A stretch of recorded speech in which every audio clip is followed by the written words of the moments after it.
History is full of weird stories that you may have never heard. Sometimes these have major consequences that change the future forever.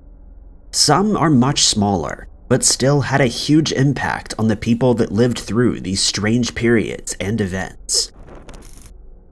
Number 5. The history of post-war Korea is both weird and tragic.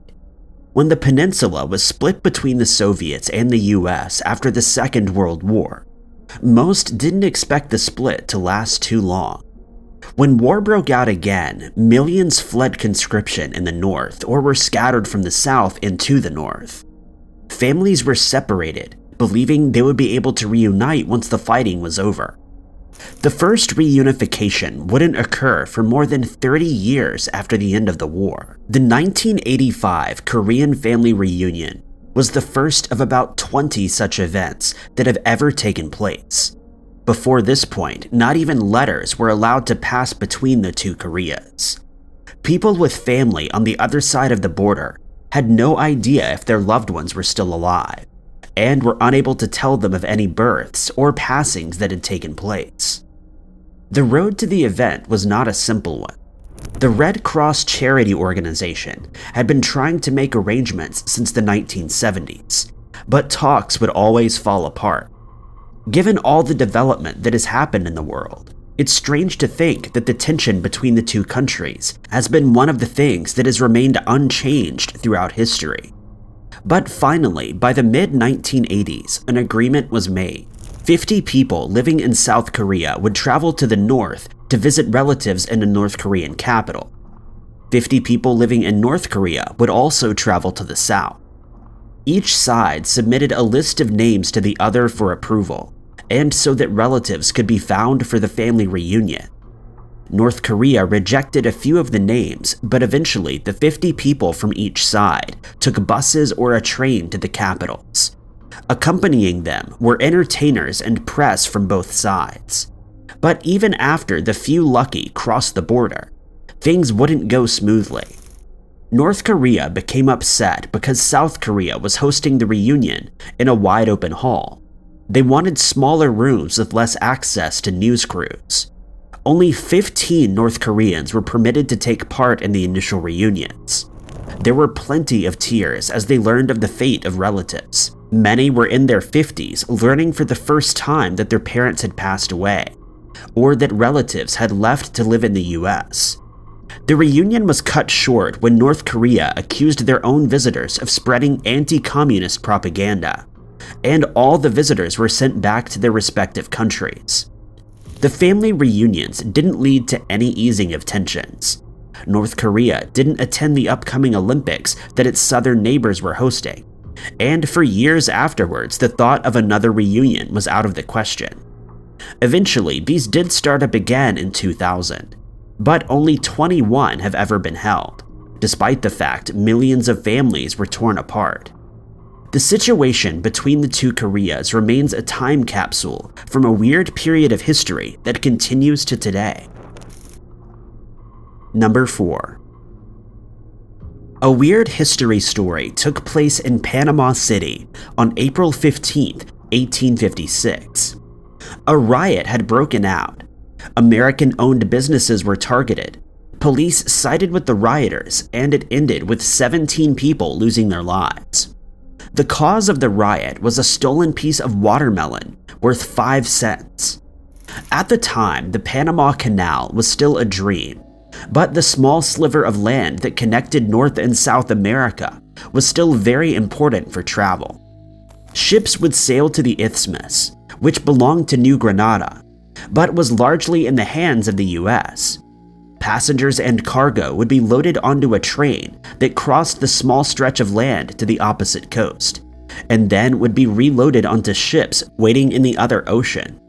It was a perfectly ordinary day when about 1,000 people came ashore from a ship that had arrived on the Caribbean coast. They all piled under the Trans-Panama Canal and arrived shortly after in Panama City on the Pacific coast. But the ship they planned to sail to California in was too large to dock at the city.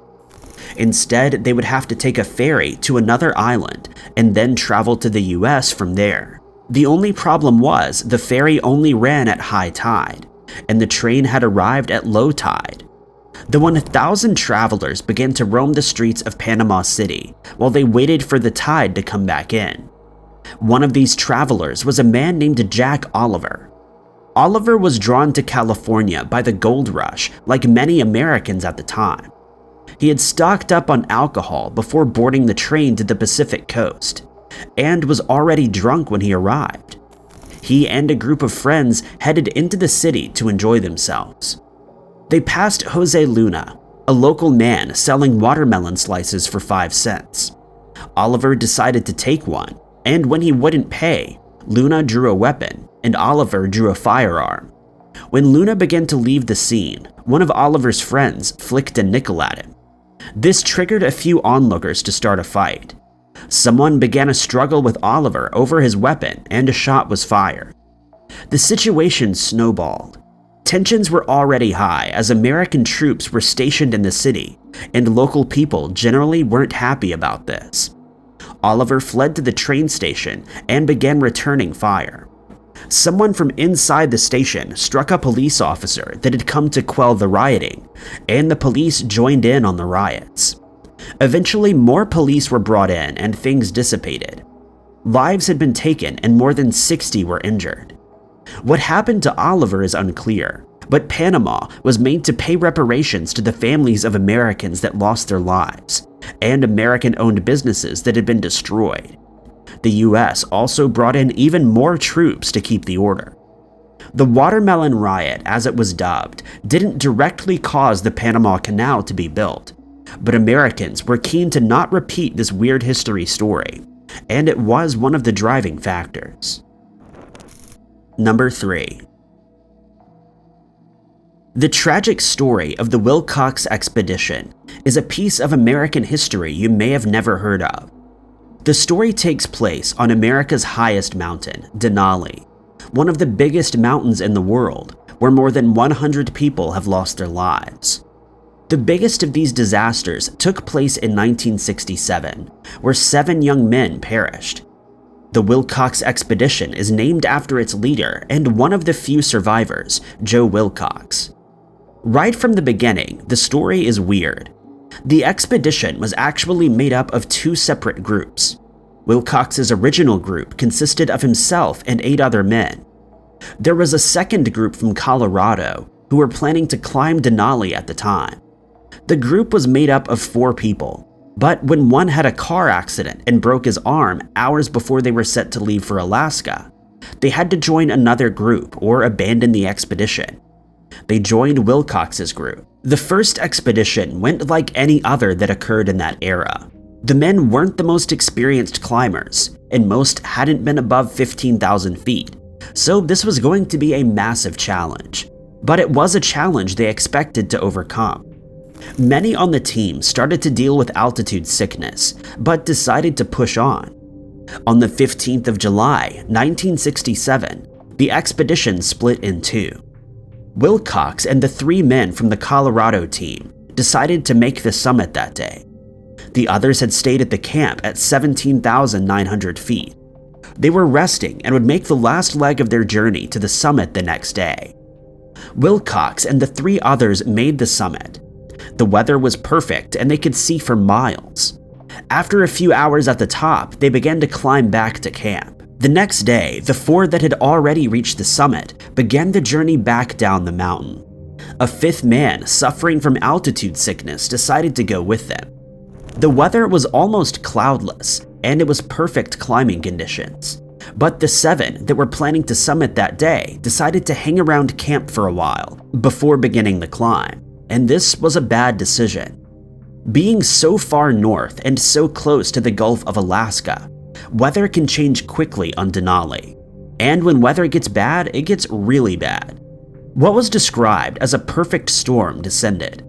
The air became almost opaque due to snow and winds that reached 300 miles per hour. What should have taken just a couple of hours took days. But at 11:30 p.m. on July 18th, the team radioed rangers to say 5 men reached the summit. One had stayed at the camp due to altitude sickness, and one had disappeared at some point during the climb.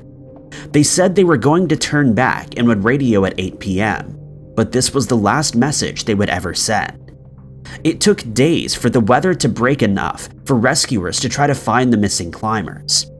Wilcox and the others had begun the climb down the mountain and were found huddled together in a 3-man tent, trying to use their body heat to melt snow to survive. They were worse for wear, but alive. The others weren't that lucky. Only 3 bodies were ever found, and they couldn't be identified. Like with Mount Everest, taking bodies down off the mountain was difficult.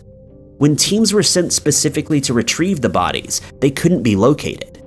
It was determined that nobody was at fault for what had happened, though. Nobody could have survived the storm, and nobody could have predicted the weather. Thankfully, while more have lost their lives trying to scale Denali since then, nothing on this scale has been seen again in recent history. Number 2. Grace O'Malley was a legendary figure from Ireland, but was mostly left out of the history books. She was known as the Pirate Queen, marking her as both an impressive and strange historical figure. She was born into the O'Malley clan and was her parents' only child, and lived up to the family motto of powerful by land and sea.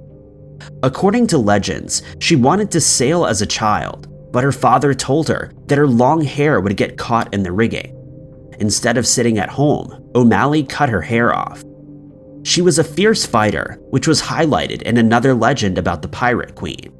One of her sons was born aboard a ship. The day after O'Malley gave birth, the ship came under attack from Algerian pirates. O'Malley got out of bed and swung the tide of the battle, leading to the attacking ship becoming captured. She also commanded a large number of troops on land. But O'Malley also studied reading and writing and learned English, something that would come in useful when she had an audience with Queen Elizabeth of England. The English monarchy had already begun encroaching on Irish land, but under the rule of Elizabeth I, the entire island was taken over. The system of clans was torn apart, and English rule was put into place. O'Malley fought against the English to keep her lands and sea ventures, in particular becoming one of the biggest enemies of Sir Richard Bingham, the governor in charge of Ireland. Her ships patrolled the seas off the coast of her family's lands, charging a fee for safe passage. English ships were her primary target, but those of other nationalities trying to sail into the English Channel were also attacked. O'Malley was captured a number of times and was either bailed out by family members or escaped on her own. But after one of her sons passed away at the hands of Bingham and another was captured, O'Malley traveled directly to see the English Queen to sort out the situation. Elizabeth I ordered for O'Malley's child to be released and gave in to her demands, giving O'Malley a pardon for her crimes. But she also requested O'Malley stop her piracy. O'Malley initially agreed, but returned to her life of piracy and protecting her people when she saw the English suppression of the Irish didn't stop. Much of O'Malley's life is now from folklore and legend, rather than real history. Between the English invasion and the fact that O'Malley was a woman, she wasn't the sort of person historians at the time wanted to write about. But what remains of her story is an important, if strange, part of Irish history. Number 1. The late 1800s was the start of the golden age of fossil hunting in North America, but it was also one of the most bizarre periods in history. Some of the most famous dinosaurs we know today were discovered in a weird contest that became known as the Bone Wars. Othniel Marsh and Edward Cope were both young scientists in the 1860s when they traveled to Germany to learn more about a field of science that hadn't yet taken off in the Americas. They got on well enough and went their separate ways after they returned to the US, but things quickly went downhill. In the late 1860s, fossils were discovered in New Jersey, in an area that miners used to look for a mineral used as fertilizer. Cope paid off the miners to bring a specimen to him. In 1868, he told Marsh about the arrangement, and Marsh went to the miners and offered them a higher price, which they accepted. This was the first shot of the Bone Wars. Over the next 2 decades, the two scientists constantly tried to one-up each other. The expansion of railroads into the West came with new discoveries, and the two men would send agents to secure findings and pay for people to report new fossils exclusively to them.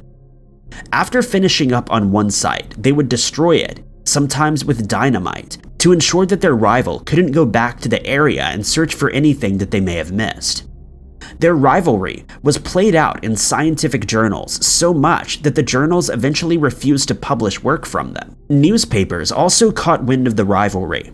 It fueled an interest in paleontology, but also made the field look undignified, especially when it emerged that fossils were being stolen from rival dig sites and workers would pelt rocks at one another. Both would end their lives with reputations in tatters when this emerged. They'd both spent their fortunes trying to outbid the other, so they didn't have any money to fall back on. While neither was the victor of the Bone Wars, they did leave us with more than 100 new dinosaurs discovered, and a strange, true history story. Thank you guys so much for watching. If you liked this video, be sure to hit that like button. Also, don't forget to subscribe and click that notification bell to keep up to date with all of our future uploads. But I've been Ty Knotts, and I'll catch you guys in the next video.